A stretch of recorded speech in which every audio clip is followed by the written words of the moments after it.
rather than like.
Okay, sir, am I audible to you? Yes, yes. Okay, sir. Now we are starting the session. Uh, okay, now we are proceeding to the first session of this STTP. The expert for the first session is Dr. Manmohan Kalgar. Dr. Kalgar has completed his BE in civil engineering in 1979 and ME in pre-stressed concrete in 1984. Sir has done his PhD in concrete structure from IISc Bangalore in 1995. Sir has spent more than 20 years in teaching, research, and consultancy. Later, he moved from academics to industry in 2003. He has a leading technical division of a pre-stressing company, BBR, till 2007. Further, Sir joined Ultra Cement Limited as head building product division and later took over as joint president and head in technical services. He had continued as technical advisor to Ultratech after the superannuation till October 2021. Sir is actively involved in several professional bodies and in organization several national and international conferences. Sir has been honored with Eminent Engineer Award by Institute of Engineers at their annual convocation in 2018. He was present the Lifetime Achievement Award by ICI in September 2022. Presently, Sir is practicing as an independent consultant and technical advisor. It is a pleasure for our college that such a personality has shared such a valuable, precious time for us. Now, I like Sir to proceed with this session. Okay. Thank you, Azaz, and good morning, everybody. I will now present my PPT.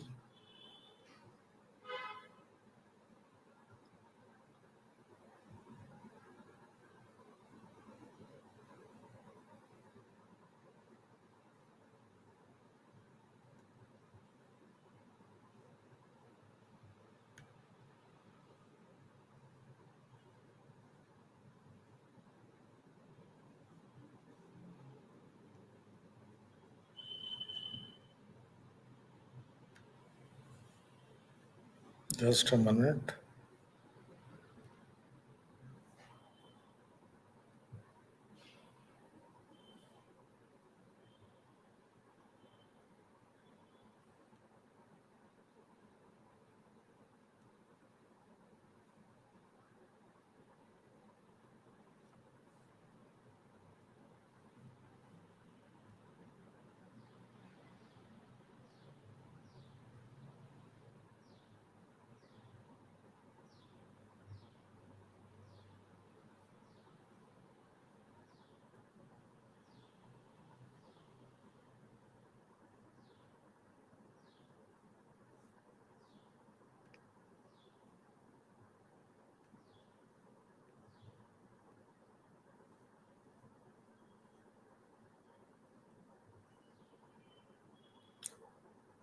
There's some issue in presenting now.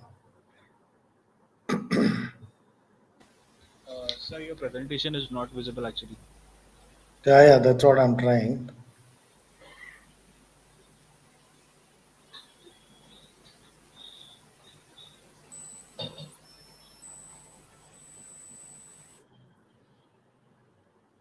Yeah, should be seen now. Please confirm if you can see the slide. Just give me a minute, sir.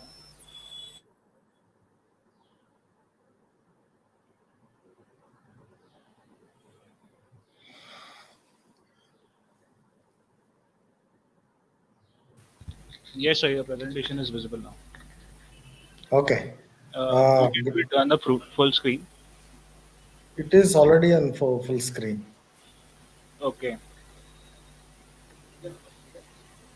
fine. You can start with the session, sir. Yeah. Okay. So let's start off with this topic. I am told that this is a short term training program wherein students, faculty, and outsiders are participating.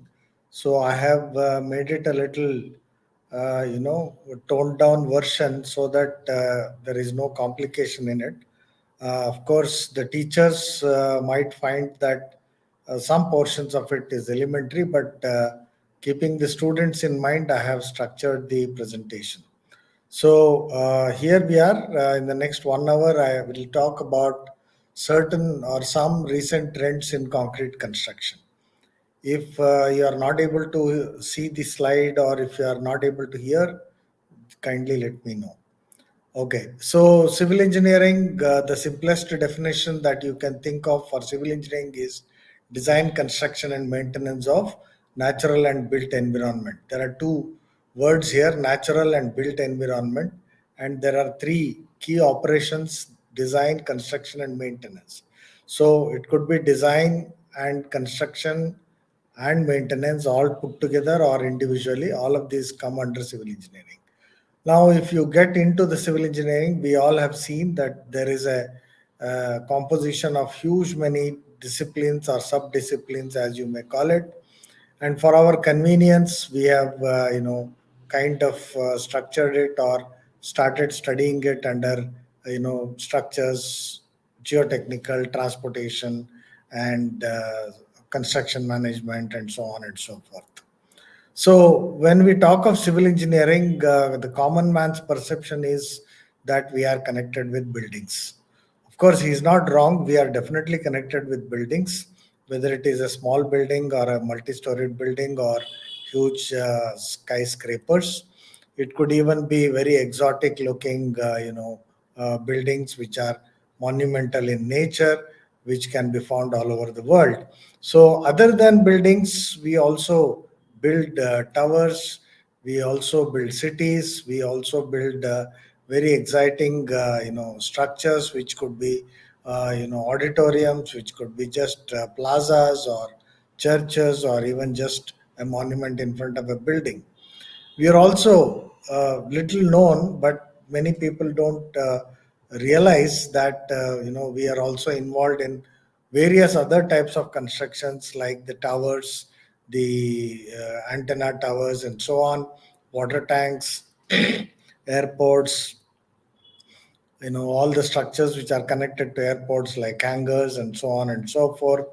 We also build tunnels, we build viaducts, we build bridges, we build for railways, monorails, and so on and so forth. So that we are also connected to the water handling structures, irrigation structures, barrages, and even offshore structures is a little not known to common man.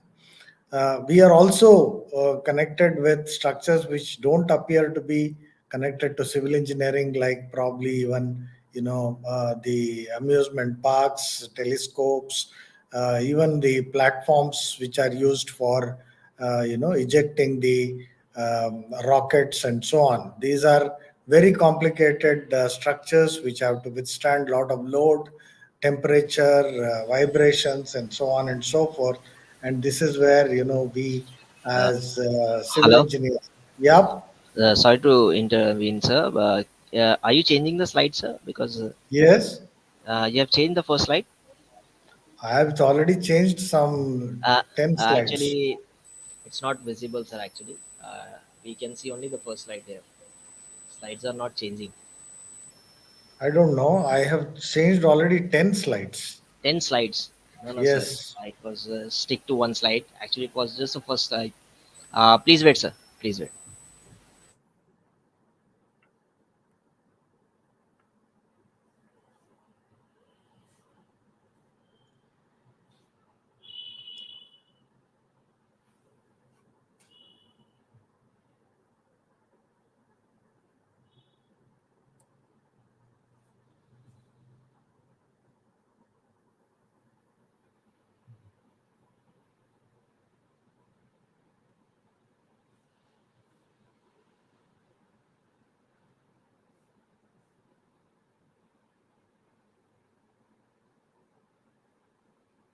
Hello. Now it is changing, sir.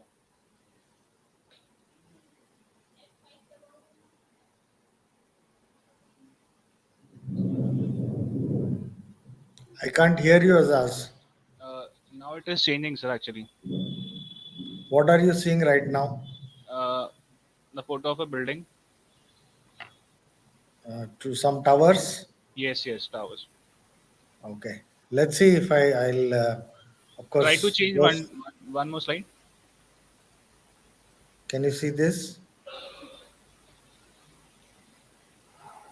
No, sir. It is still showing the tower only. Can you see this mode now? It's not a presentation mode, but slide mode.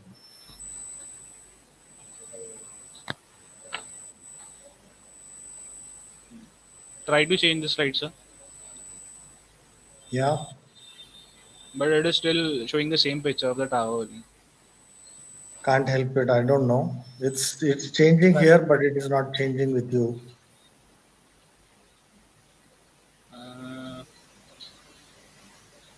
uh, try to do. I think, sir, you should close your presentation once and again start.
I'm trying to present that, but somehow it's not coming. I don't know.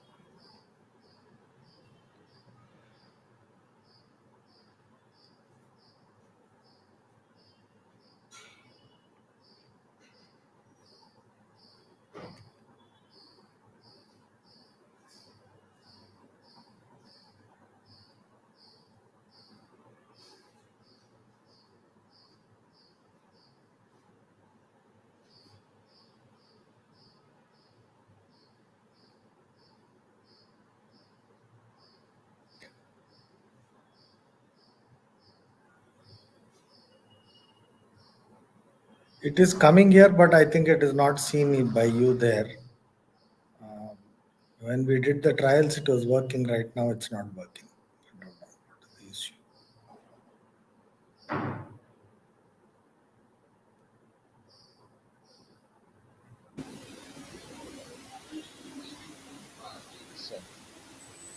Wait a second. Wait a second.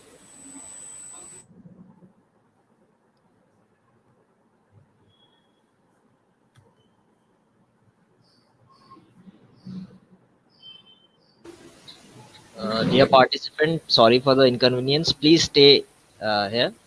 We will solve the issue. Please stay connected with us.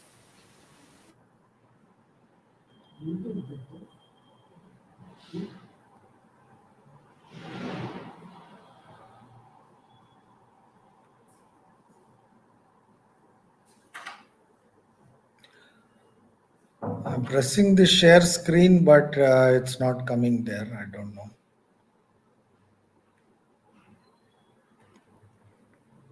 When it comes here, it is not seen there, obviously, otherwise. Okay, okay, sir. Please wait. Can you see now something? Wait, sir. Wait. Yes, yes. We can see the first slide. Civil engineering. Yes, sir. We can see the first slide. Yeah, you have changed the first slide. Please change again, sir. Yes, yes, sir. I- This is the first. This is the second slide. Yeah, okay. This is the second slide. Yes. This is the third slide. Please Okay, change the. but Yes, sir. these slides are coming without animation, right? Without animation. Yes, sir. Okay, doesn't matter. We will Okay. continue with this. I hope. Okay. Okay. Okay. Okay. Okay, sir. So, Please continue, yeah. sir. Okay, sir. So I was talking about concrete, but the problem is if I do this, if I don't do the animation, then everything gets jumbled. That is the issue. I don't know what is to be done. Just 1 minute. Just 1 minute. Let me see.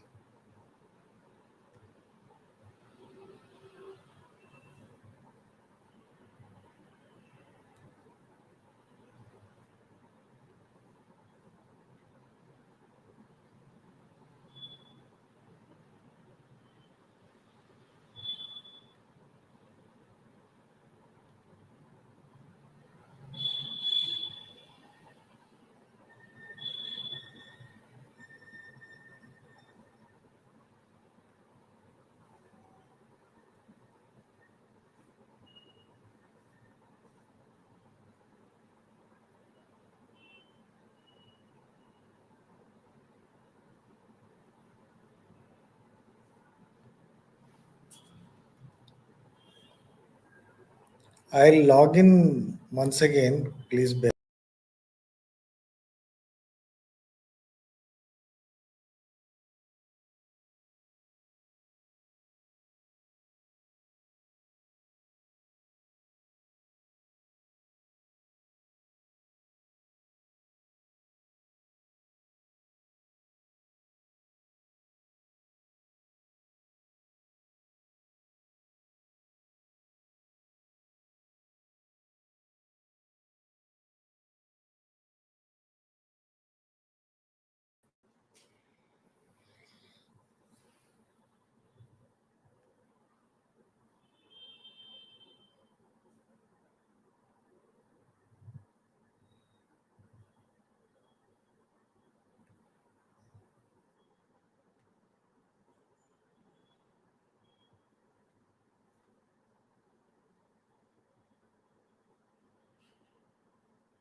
Sorry, not possible.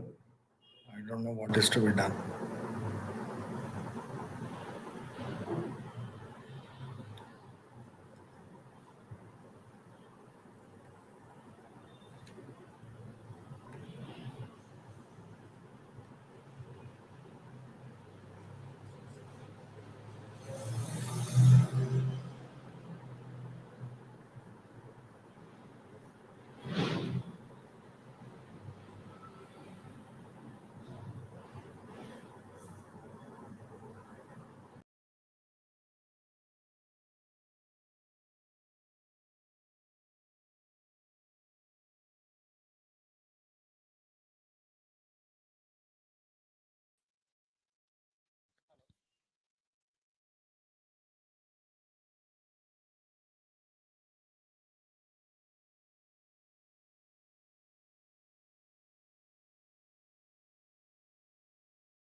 Your live stream is not showing my screen at all, so I'm not able to display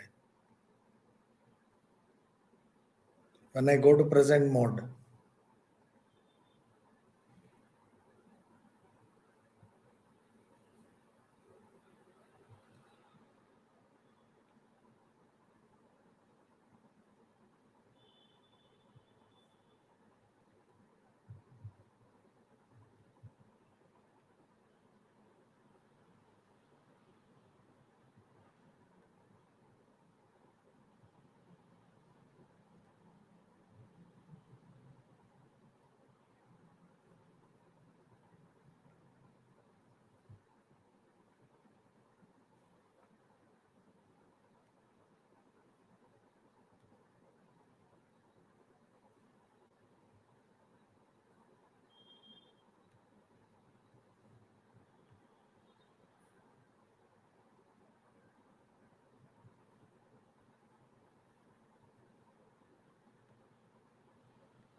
Hello. Hello. Hello, Am I audible to you, sir?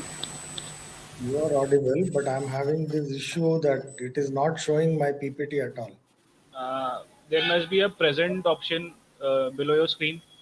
Yeah, yeah, I press the present, then it Uh, says share the screen. but don't share the total screen, sir. There must be an option of presenting your presentation over there. There it is not there. That is what I was struggling for. Only share screen is coming. Slides. Slides is coming, but it says upload your slides which Uh, from your computer, which also I have done. uh. So okay, you do one thing. You share your screen, then open your presentation. Correct. What happens is when I share the screen, The Correct. presentation is not seen. That is the problem. Presentation presentation is not seen. No.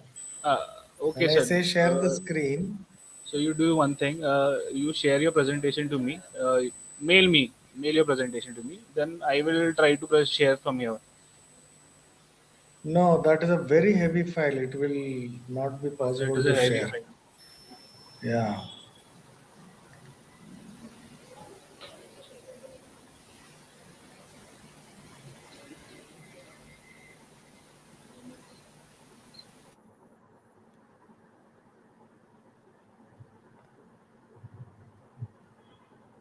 You can't see anything, right?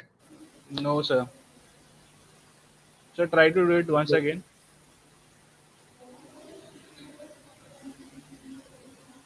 Click on the present option. Yeah. Then it Then comes share screen, video file, slides. slides. Go on the slides option. So I went on slides. Then it says, Slides. Add slides from your computer. so that also I did. So it is loaded there.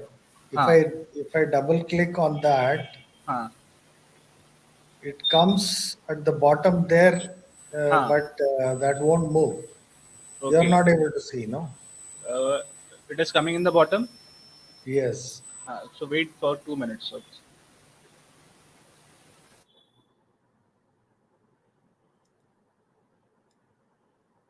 it has come now. Now it is visible, sir. Okay, Now try to change your slide to my I advance. changed. I changed now. Now it is changing also.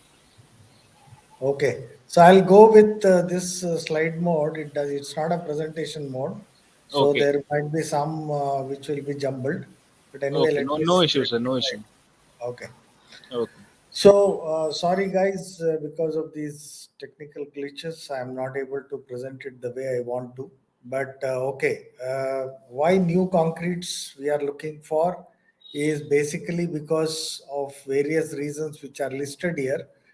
The first one is the structural challenges. From the time concrete got invented and it was being used for several thousand years now, there were several structural challenges on the engineers to make the concrete behave the way they wanted it for taking up large spans, large loads, etc.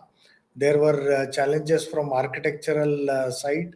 There was also in between the invention of steel structures, and steel gave a lot of benefits which concrete was not giving. So people started demanding the performance of the steel like behavior was expected from the concrete. Also, as we went along, there were issues like concerns of longevity, concerns of sustainable development, commercial needs, repair and rehabilitation, which required a different type of concrete, and above all, dynamics of evolution. So, all of this basically started a change or improvement in the concrete that we were using. And that's how lot of improvements have taken place, and I'm trying to give you a few trends which are right now being talked about. So when we talk of innovation, there are so many words like innovation, improvement, invention, creativity. All of these are, kind of used overlapping each other. And basically, in innovation, we have two types.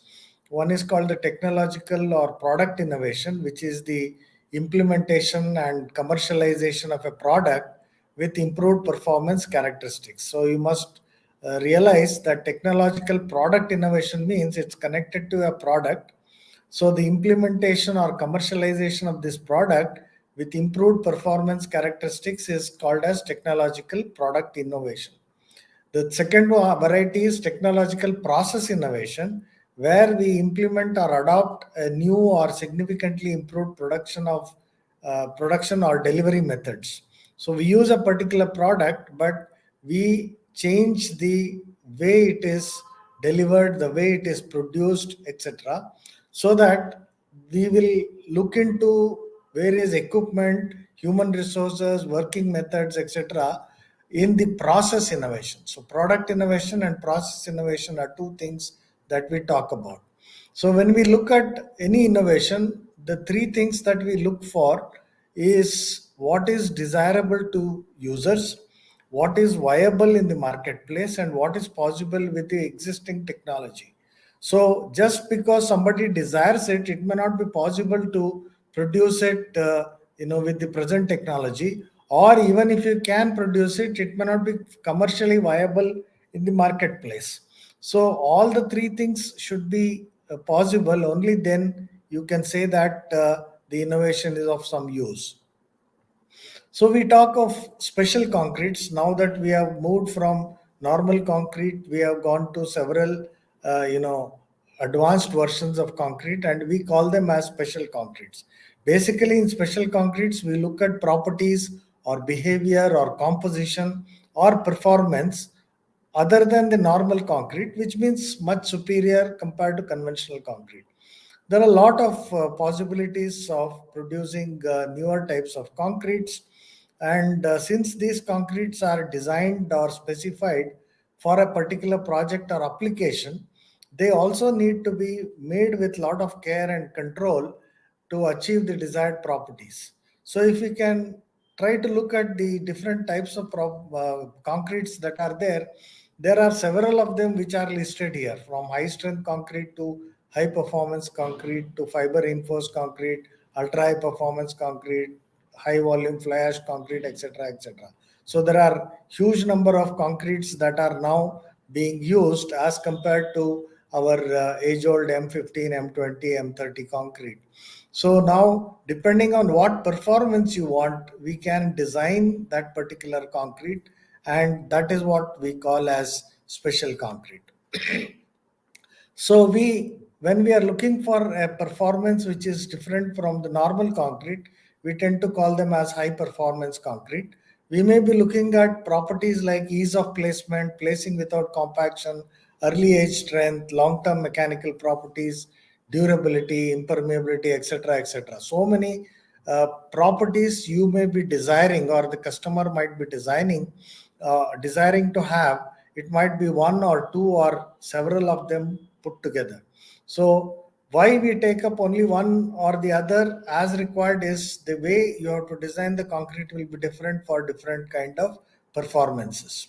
So when we look at the latest that is being talked about is the ultra high performance concrete, that is much beyond even high performance concrete. So here, how it evolved is that we were talking of concretes which had strength of 50 MPa or less. Then we wanted to have higher strength concrete, that is 50 to 100 MPa, very high strength concrete 100 to 150 MPa, or ultra high strength concrete which is greater than 150 MPa. Now, how did we achieve this higher strength? Obviously, by reducing water cement ratio, which was upwards of 0.45 in conventional concrete, to it was reduced to 0.45 to zero point 0.3 in case of high strength concrete, or zero point 0.3 to 0.25 in very high strength concrete, and even slightly less than 0.25 in ultra high strength concrete. So, lot of mineral admixtures and chemical admixtures and benefits available in terms of overcoming difficulties were solved by using mineral admixtures and chemical admixtures here, which are basically high range water reducers, those which will give you the deflocculation benefits and so on and so forth, and silica fume like things which will give you very high density and also very high strength. So the permeability got reduced as we went higher in strength, and freestyle protection also improved. Now, precursors to ultra high performance concrete are those which are a part of ultra high performance concrete. One of them is fiber reinforced concrete. One of the weaknesses of concrete has been that it is not able to take tensile loads, or tensile capacity is less. But people knew from Egyptian times that if you put fibers, you can enhance the tensile capacity.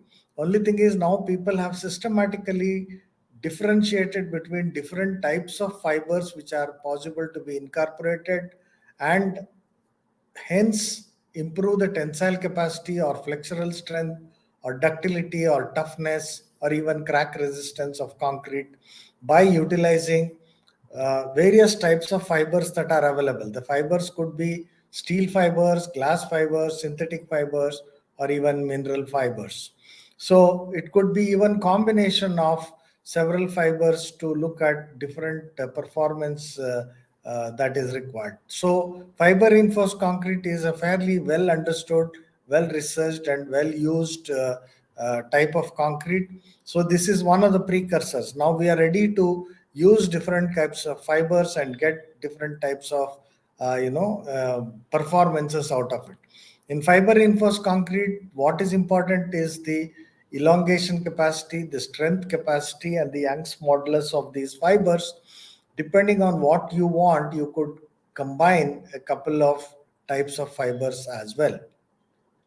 So the second precursor is the self-compacting concrete. All of you are aware of this new type of concrete which got developed in Japan and is now very widely used in India as well. This is a concrete which can flow like you can say like here. It can get into all the crevices. It can get into very narrow gaps between reinforcement and also level on its own. It doesn't require any vibration whatsoever. At the same time, it has a high resistance to segregation. You can make a concrete flow by adding water, but that will lead you to lesser strength as well as segregation. Whereas here we have a very cohesive mix which is possible by judicious utilization of the powders like fly ash, slag, silica fume, and so on and so forth, as well as utilization of high range water reducers with viscosity modifying agents and so on. So we are already ready with the technology, and we have started using self compacting concrete. The third thing that, of course, in self-compacting concrete now, you cannot use the normal type of concrete that we were using earlier, or the testing methods that we were using earlier, like the age-old slump cone and so on. So here we have to measure basically flowability, passing ability, segregation resistance, and all that. So there are different testing methods, testing equipments that have come in for checking the adequacy or otherwise of the self-compacting concrete. So in ultra high performance concrete, which is a combination of self-compacting concrete, fiber reinforced concrete, and so on, we have a high strength ductile material which is formulated by combining cement, silica fume, quartz floor, fine silica sand, water reducer, water, steel or organic fibers, etc. What you would obviously see here is that there is no place for coarse aggregate in this at all. So this is also sometimes called as reactive powder concrete. The latest research is now moving towards using particles which are up to about 6 or 8 in size, which is basically a concrete kind of material instead of just being a mortar. But this is used interchangeably, ultra high performance concrete, because it also has, as you can see, fibers. It is also called as ultra high performance fiber reinforced concrete, that is UHP FRC instead of UHPC, but both of them are same. There is no UHPC without fibers, so you might as well call it as UHPC. So if you can see here, when we had high performance concrete, was having a strength of something like um, you know uh, M85, up to that we were going. Then we started going with self-compacting concrete, ultra-high performance concrete, and reactive powder concrete. We started reducing the coarse aggregate part, and the powder content started increasing. So that is what basically gives us what is called as particle density. Sorry for the overlap of photograph because of the slide business here. So, as a class, these UHPCs have a high cementitious content and very low water cementitious material, which means there will be few particles of cement which might not hydrate for want of water.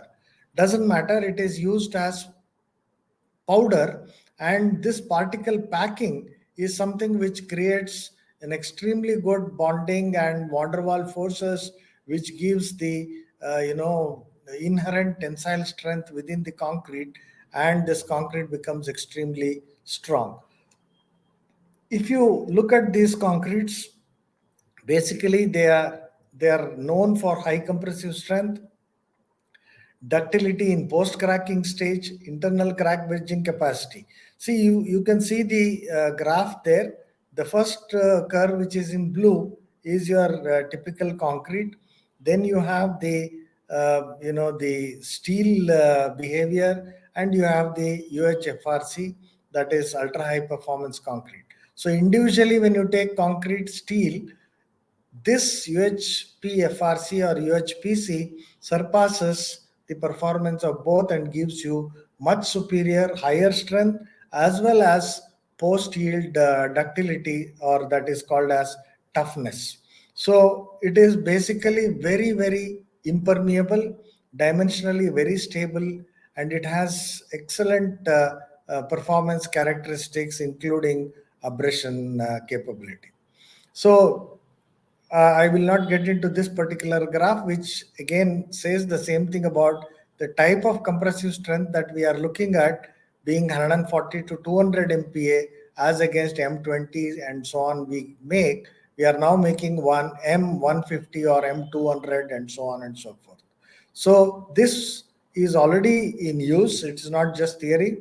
Already many countries have come up with design guidelines for UHPC in Australia or in Japan or in European countries, and even in India. Now IRC has taken upon itself to bring out a guideline on using the UHPC, because already several structures are being built with this particular wonderful material.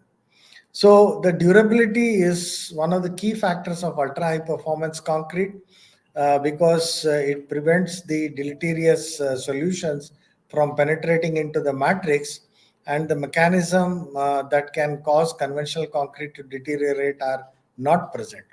So the durability properties, as measured by various tests, are significantly better than those of conventional concrete. And for fire resistance, it appears that there is some issue. Some special formulation may be necessary here. The cost, of course, is much higher. Per cubic meter concrete cost for UHPC, because of the ingredients and the way it is made, is inherently costly, maybe two or three times costly. But what is very important here is that because it has superior performance in terms of compression as well as ductility and toughness, you can reduce the member sizes of these structures. So when you reduce the member sizes of the structures, as you will see in some photographs which I'll show later, you can reduce the amount of concrete that is consumed. So though the concrete is per cubic meter cost is much higher, the concrete that you use will come on par or slightly higher than the normal concrete that we use. So it's a very durable product, and it has very high service life, and it requires hardly any maintenance. So if you look at the life cycle cost, this UHPC is worth it, and hence a lot of bridges and structures are now being built. I'll show some examples of that as well. This is a bridge which was built quite long ago in Iowa, I think in a place called Buchanan County. This is a 20 or 16-meter long bridge for normal traffic, and this was made out of the pie girders, what we call as pie girders, because the shape of the girder. If you can see, the girder is only about 0.85 meters in depth. For a bridge like this, it will be 1.5 meters or so. depth if you were to do it with normal concrete of M50 or whatever. Since this is M150 and it is also pre-stressed, the depth is much less. The rib thickness is hardly about 3 inches, and the deck is hardly about 4 inches. So this is the beauty of this particular material called ultra high performance concrete. Thus the material will be thinner in sizes. It's almost like plate girder. Now, we were looking for a steel like performance from concrete, a stone like material called concrete, and we have kind of achieved it with ultra high performance concrete. So, these are some bridges which are built with ultra high performance concrete. So, we are not talking of theory, but it's already in place in Canada or in Korea or even in India. A bridge has been assembled and built. So this you can see that the bridge is almost 100 meters long, and it has no piers in between. So if you can save on the piers, the hassles of providing piers in water or depths, in valleys and so on, if you can put a single girder from end to end, you have achieved a lot of economy. So this is what we mean by looking at the overall cost of the build, the structure. So this is a bridge which is in Latur, Maharashtra. Many of you must be knowing. So this precast segments for which are made of ultra high performance concrete were imported from Malaysia and assembled at site. What I'm trying to impress upon you is that even when the precast girder elements are made in Malaysia, shipped, transported, and erected, it is still a viable structure. Now, if we were to produce ultra high performance concrete in India, we can definitely compete with anybody. And already efforts are on to, they have even tendered some bridges for building with ultra high performance concrete. Also, if you can think of precast panels for bridges, this is one of the best methods to use because the precast panels will be extremely strong, light, and it's very easy to transport and erect. And hence, it's becoming very popular in the field of bridges. It's also possible to do this for buildings. You can see the shells. The center one is a retaining wall, the other one is a staircase, which look extremely thin. The central retaining wall you can see is quite a tall one, but the thickness of the rib as well as the slab are hardly 100 or even 80 thickness, which means extremely strong steel plate like behavior you can expect from concrete. So this is a retaining wall which is built with ultra high performance concrete. The same elements which are located here, you can see them. This is a super structure, very long ultra high performance canopy, 122 meters canopy. We can't even think of that in concrete, normal concrete. We normally go for steel structures when we have such large, canopies and cantilevers and so on. But here is something which is being built with lightweight, ultra high performance concrete in Tennessee and other places. So this is a station, a light rail station, and you can see the shells and the columns and so on. All of them are made with ultra high performance concrete, and it is an extremely elegant structure. Another application for this is basically the fascia, the frontage fascia that you build. Normally, you make it only in glass or you make it in very light material like aluminum and so on. Here is a possibility that you can build this in the ultra high performance concrete. So the curtain wall which you can see here are in the front, which you can see that dark gray colored vertical elements. They are only 30 thick. So this is something which is very easy to lift and place. They are about zero point 0.5 to 1 meter wide, 3.5 to 5.3 meters high, and they are just lifted and kept in place as cladding. You can also see some more facades built with ultra high performance concrete. You can also make it very good looking using decorative concrete, about which I'll talk a bit later. So these are all elements, garden elements and so on, seating arrangements. All of them are made with high performance, ultra high performance concrete, including those benches and desks that you see in a hotel. They are not made of plastic or wood or whatever. They are made out of ultra high performance concrete. So ultra high performance concrete, incidentally, suddenly they found that this can also act as an extremely good adhesive and as a joint fill material. So people have now tried to join two precast members, etc.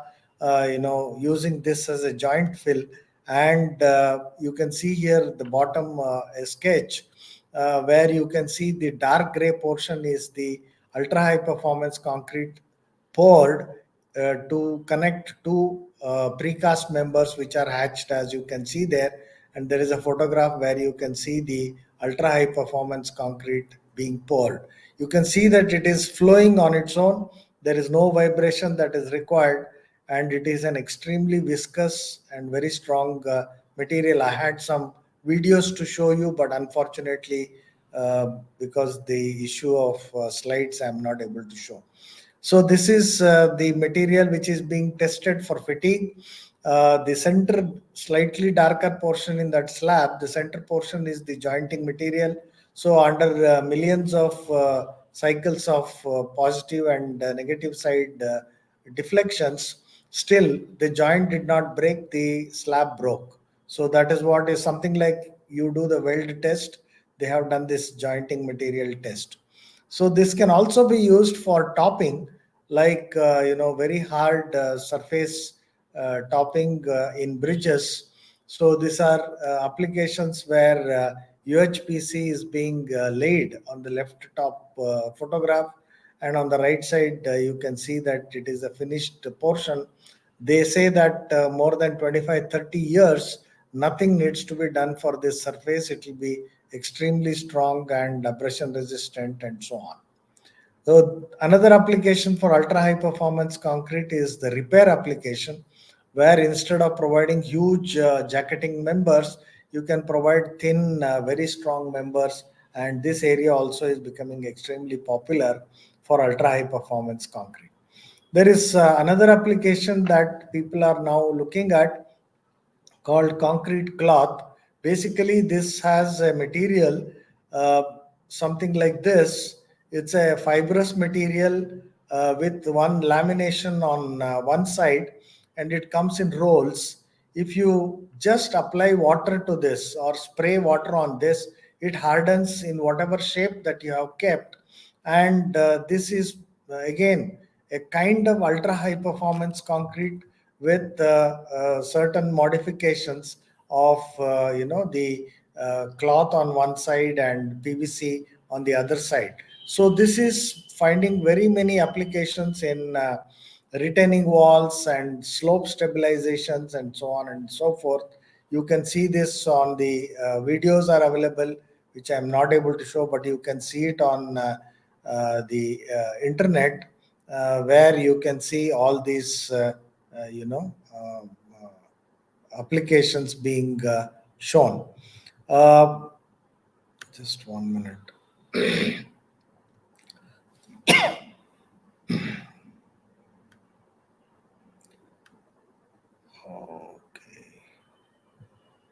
There is, this slide is not moving now.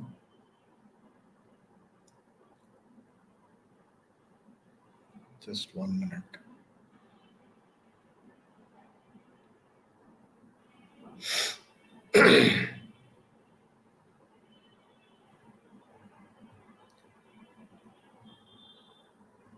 I'm sorry, the next few slides are not moving. Looks like this is not a good day for the presentation from my side. What I wanted to also emphasize to you about is the concrete, which is called as decorative concrete. So I'm just trying to see if I can still manage to get my PPT on.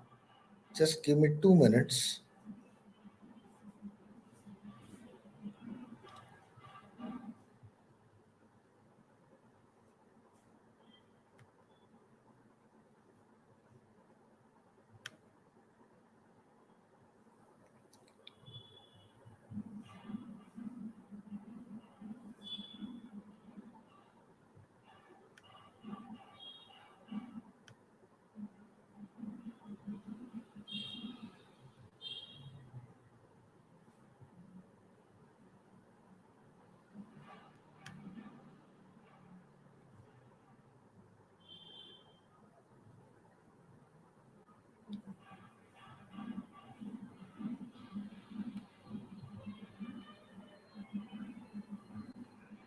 Well, those slides are not uploaded, unfortunately. Uh, so probably you may have to excuse me. I'll have to cut it short. I just wanted to say something about decorative concretes, but that those slides are not seen.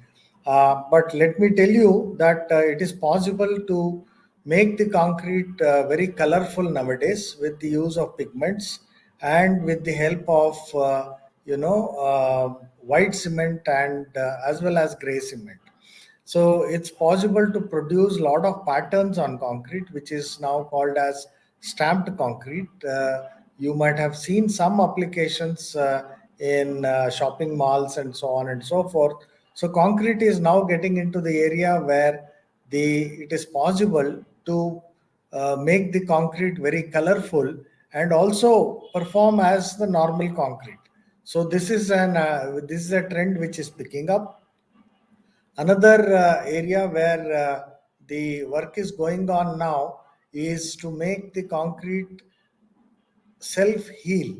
That is, they're trying to see if we can make sure that the concrete heals itself when there is a small crack or a micro crack that gets produced.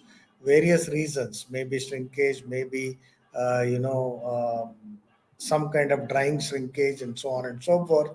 The concrete, even if it cracks open very minute cracks, then when water enters inside, they would have put in the concrete itself certain bacteria which will start operating because there will be a nutrient also available there, and this will produce calcium carbonate.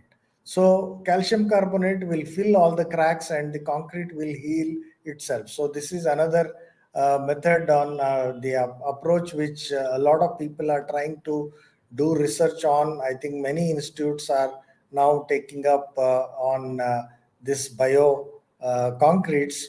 And the other area where people are doing a lot of work is to work in the nano applications. Now, in concrete, nobody thought that you can work at nano levels and improve the concrete properties. But they have found that by using nanomaterials like nanosilica, etc., you can dramatically improve the properties of concrete. And a lot of research is now going on in introducing nanomaterials, including graphene oxide, and so on and so forth. So this is one area where there is a lot of work that's happening to improve the properties of concrete by intervening in the concrete hydration properties and the way it gains strength and durability aspects, the the interfacial zone and so on and so forth. So a lot of nano interventions are going on for those who are in the student realm. If they want to take up some research, your guides can take you into this particular field as well, because one of the interests that most of the students will be having is to see in which area they can do some research. It's also possible to activate the fibers inside the concrete and try to get some benefits out of that. So these are sensors which are built into the concrete with the help of the fiber itself. The fiber as it is going to do its job of improving tensile capacity, fracture toughness, and so on and so forth. At the same time, if you are using carbon fibers, the carbon fibers have a capacity to change their resistance to electrical current by the length or the strain that it is undergoing. So, if you put fibers into the concrete, there are several applications that people are working on to see how, by studying the electrical properties of that particular concrete, which is having carbon fibers, you can convert these into the strain sensing mechanisms. So a lot of work is going on in this particular field as well. So another area where a lot of work is going on is in improving the properties of concrete, which is used as a precast material, because now precast is one answer where you can go for faster construction, but at the same time, when you are going for faster construction, the assembly or the jointing of the precast members is becoming an issue.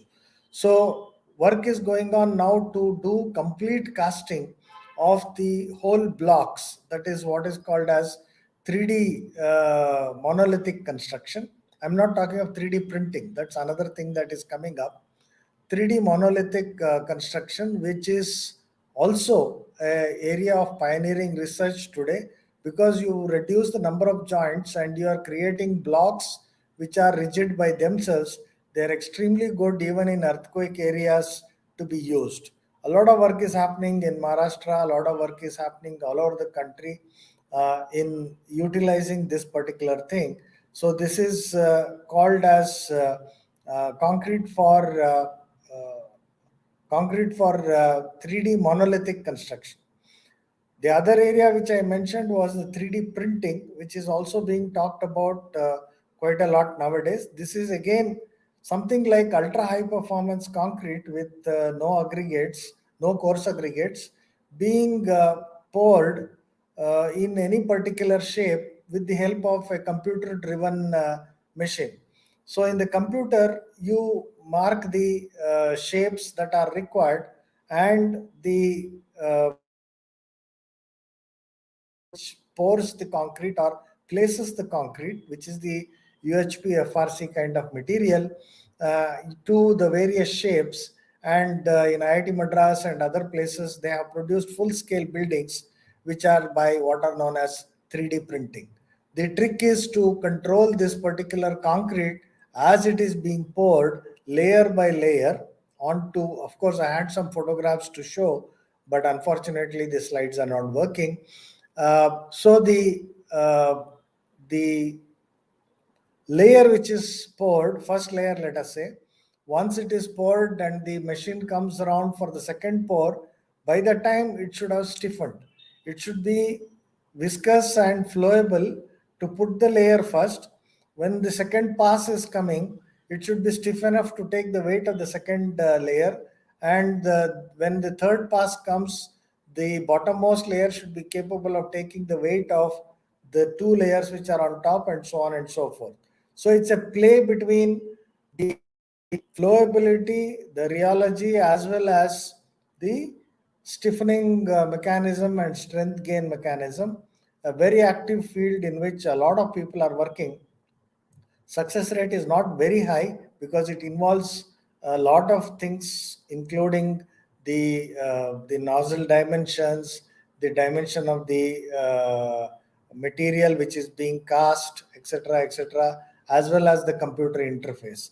But yes, concrete is now being cast and cast in 3D monolithic. It's being printed in 3D printing machines. So these are some of the applications that I wanted to cover. I'm extremely sorry for the interface issue. I don't know where the issue is. We have done a trial and it was working. Today, it is from the beginning, it's creating problem, the live stream issue. I wish all the best for everybody, and I hope the next presentations will come out properly. Thank you very much.